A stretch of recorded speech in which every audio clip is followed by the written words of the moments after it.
Bonsoir et bienvenue sur Nuage Magique. Donc là, je suis sur le retour depuis la session questions-réponses depuis le périph' en mode autopilote.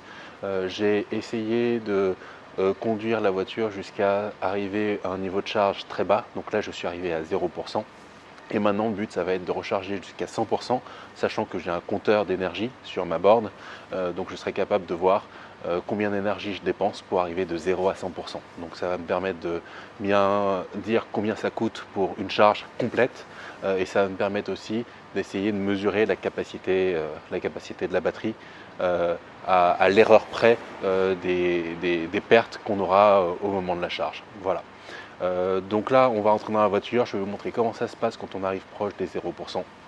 Et ensuite, on va mettre en charge et demain matin, on va venir voir, relever les compteurs, voir qu'est-ce qu'on a consommé. A tout de suite.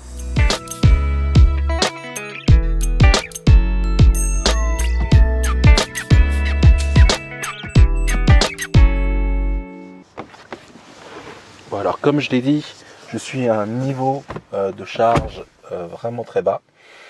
Ici, on voit qu'il ne me reste plus qu'un kilomètre d'autonomie.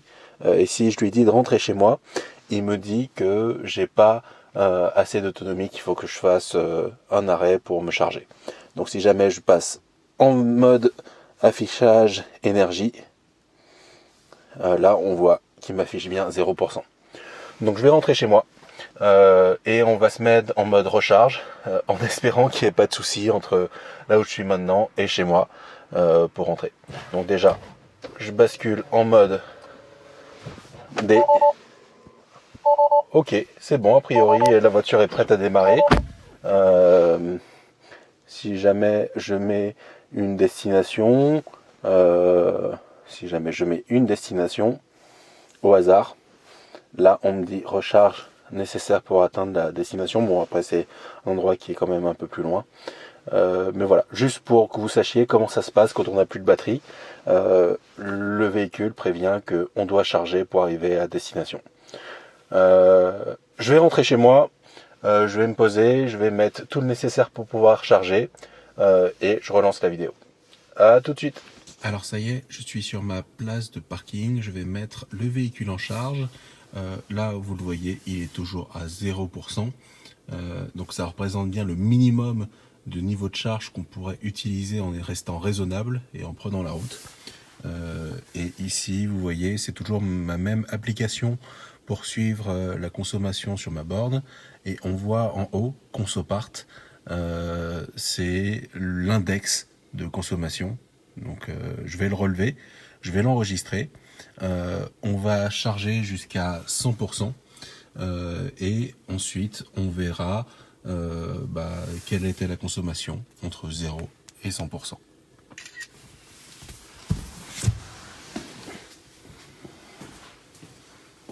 Donc toujours aussi simple, ici,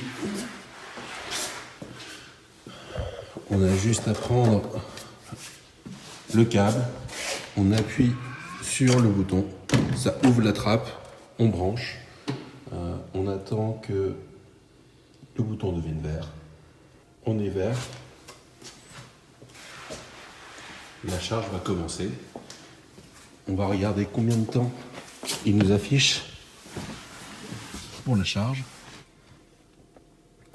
Donc là, je charge à 100%, sachant qu'après je vais sûrement sortir, donc c'est parfait. 8 heures, donc juste ce qu'il faut pour une longue nuit, donc c'est parfait. On se donne rendez-vous demain matin. Alors ça y est, nous sommes mercredi matin, un petit peu avant 9h. J'ai reçu un texto de mon système domotique. Donc à chaque fois que je commence une session de charge ou que je l'arrête, j'ai des messages automatiques de la part de mon serveur domotique. Donc là on voit à 1h12 il me dit qu'on a commencé. Et là à 8h40 j'ai reçu un texto pour me dire que la charge était terminée et que la session de charge avait consommé 82 kWh. Donc là on voit l'index à la fin de la charge et on voit dans Conso Session la consommation de la session de charge. Donc ça, c'est ce que me dit mon serveur domotique. Maintenant, ce qu'on va faire, c'est qu'on va regarder dans la voiture pour voir si ça confirme que la charge est bien terminée. Déjà là sur la borne, je vois que la LED est fixe, a priori ça veut dire que c'est terminé. On va voir quel est l'état de charge.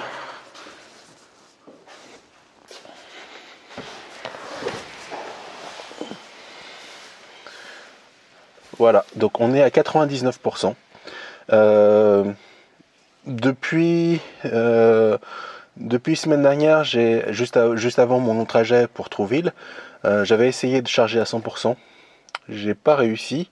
Ce que j'ai vu, c'est qu'à chaque fois qu'on réenclenche la charge, donc à chaque fois qu'on débranche et qu'on rebranche, il se remet à charger un petit peu, mais je l'ai jamais vu arriver à 100%. Donc c'est peut-être une protection, mais voilà, a priori ça fait le boulot. Alors ce qui est intéressant, c'est que ici, la voiture dit que là on charge plus, 0 kW. Par contre, elle dit que la session de charge a permis de rajouter 75 kWh. Je ne sais pas à quel niveau on peut faire confiance à ça. J'ai envie de faire confiance, mais ça voudrait dire que de 0 à 99%, donc je ne sais pas si c'est 100%, mais bon, moi je vois 99%, donc de 0 à 99, donc ce qu'on peut vraiment utiliser, on aurait 75 kWh de capacité. Donc on a 75 kWh ici affichés, et pour passer de 0 à 99%, on va revenir de nouveau sur l'application domotique, et l'application domotique nous dit qu'on a consommé 82 kWh. Donc ça veut dire que dans le lot, on aurait 7 kWh de perdu. Faudrait prendre le temps un peu de réfléchir à tout ça. Les pertes possibles, c'est d'une sur le réseau de câbles. Donc là on le voit, il y a mon câble qui passe et qui va jusqu'au local technique. Il y a peut-être une trentaine de mètres de câbles. Est-ce que ça a pu chauffer un petit peu? Je vais essayer de toucher un peu le câble là-haut pour voir si c'est chaud. Non, pas spécialement, je sens rien de spécial. Mais peut-être que ça fait un bout de temps que ça commence à refroidir. On a sûrement des pertes dans le chargeur interne et probablement plus de pertes à la fin de la session de charge. Je pense que si on essaie vraiment d'aller jusqu'à 100% ou 99%, on a davantage de pertes. Par contre, là, je suis en 16 ampères. Donc du coup, en 16 ampères, ça doit quand même limiter les pertes par effet Joule. Voilà. Donc il faudrait prendre un petit peu le temps de comparer avec tout ce qu'on peut voir sur Internet pour analyser ces 7 kWh de différence entre ce que me dit le véhicule et ce que me dit ma borne. Il y a autre chose qui peut rentrer en ligne de compte. Là, quand je suis arrivé, la voiture n'était pas en mode ventilation, donc elle n'était pas en train de refroidir de manière très active la batterie. Mais peut-être qu'à un certain moment, il y a quand même un processus de refroidissement de batterie qui est intervenu et qui a pu aussi consommer de l'énergie. Donc pour revenir à notre sujet, 82 kWh pour passer de 0 à 100%. 82 kWh, sachant que si vous rechargez la nuit, vous pouvez accéder à un tarif de 10 centimes environ par kilowatt.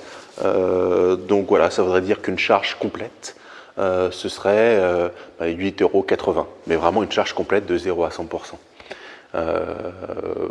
Donc ça, c'est une bonne info. Et si jamais vous avez des tarifs normaux, donc pas l'alternance jour-nuit, peut-être qu'on serait plus autour de 13 €. Là, j'ai pas fait le calcul de tête, mais comme ça, je dirais autour de 13 €. Voilà, à suivre.